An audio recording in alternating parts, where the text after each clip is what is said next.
Kumusta? Welcome back again to my channel. Actually, medyo matagal na ako hindi nakapag-upload ng videos sa channel ko. No? I think it's almost a month.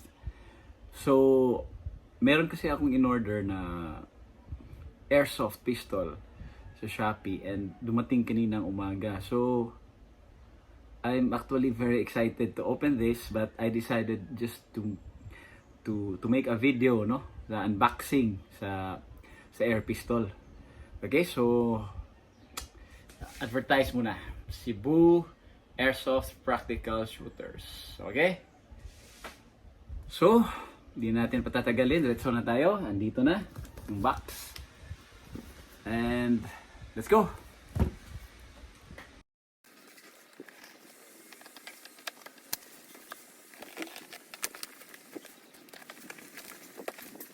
Wow. Well wrapped. 2 thumbs up sa seller na to.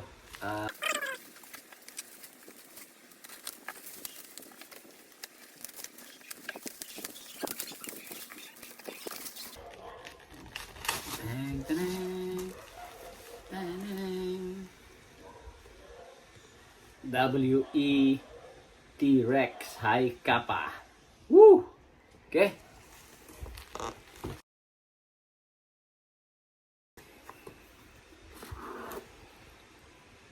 Wow. Of course, manual, and I think may mga ano siya. It's the manual instructions, safety instructions. Okay, so tabi muna natin to. Ito, kikita natin yung ano niya. And ito yung magazine niya. Okay, may gas. Ito.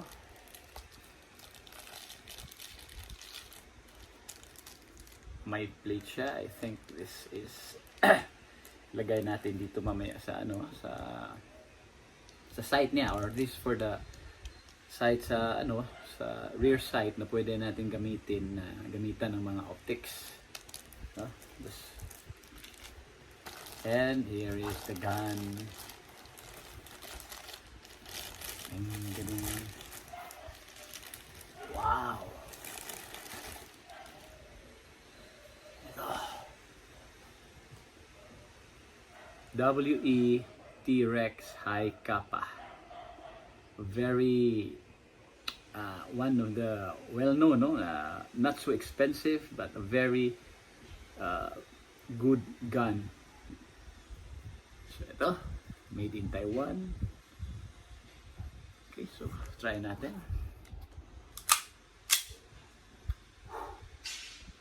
Wow, not bad. Very good. Okay, so eto, tabi muna natin to. Makikita naman natin na naka fiber optics yung front, green, and fiber optics sa rear, orange or red. Actually, mas gusto ko tong fiber optics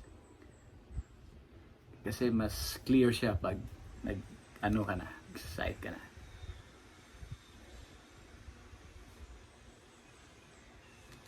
Okay, so we will try to open remove the slide.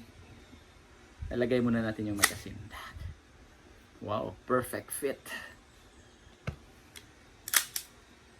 Oh, of course, nakalock siya kasi wala siyang bala. Wow! Ganda!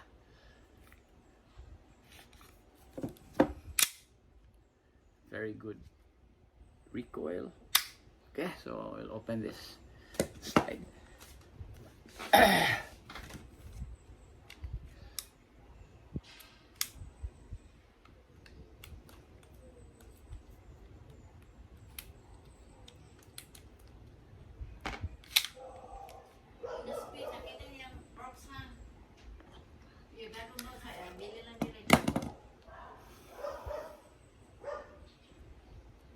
Okay.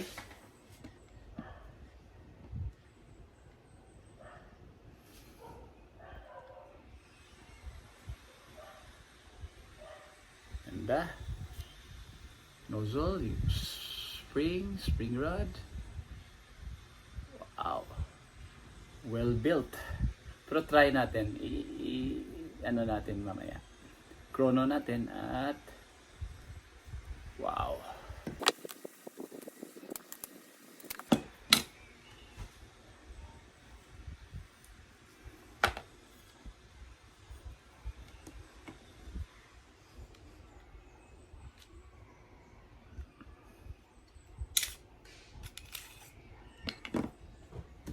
Outer barrel and the barrel. Hindi na natin tatanggalin kasi kailangan pa ng screw dito. Okay, so balik natin and try natin i-chrono and we'll test fire.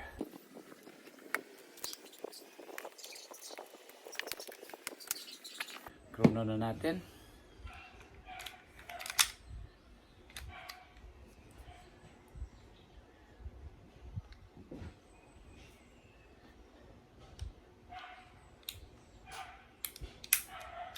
Okay.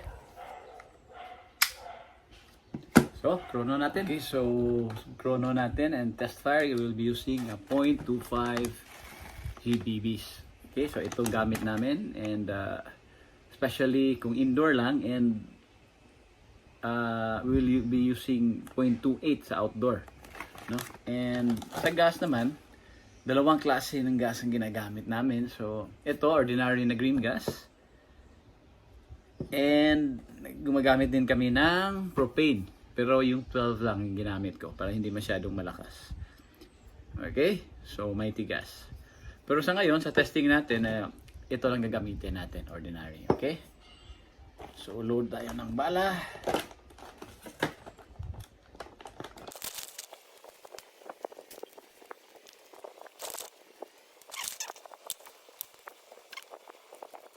Ng green gas.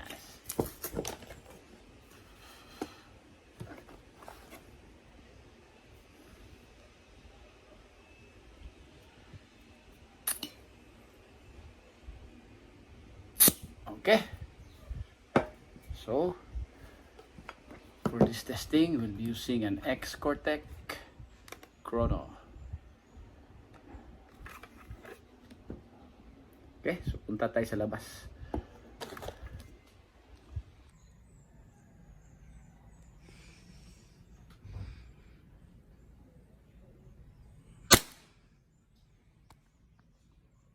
To 4 3, 3, 1 still 317 out 314. Okay, that's it. So again, not bad. Average of 320 FPS at 0.25 grams BBs. Okay guys, so since hindi masyadong malaki yung space natin dito, we'll try mga 4 to 5 meters distance lang from this target. Try natin yung accuracy niya. Okay, so lagay lang natin dito.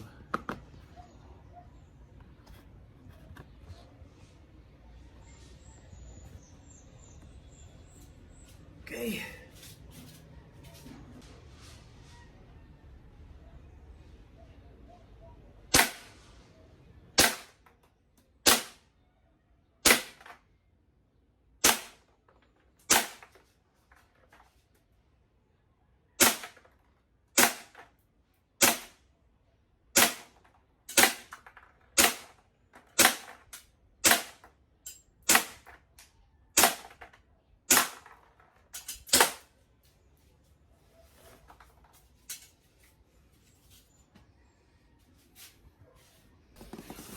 Okay, so eto yun, mga 5 meters. Not bad yung grouping niya. So yan. Okay, so overall this gun is worth the price. For 6,800, you can use this war games, your backup, or you can use this practical shooting lang. Okay, so that's all for now, and I will try to use this yung Friday night na practical shoot namin sa meron kasing every Friday. So I will try to do a video sa mga firing namin using this gun. Okay, so watch out for that, and again, thank you for watching.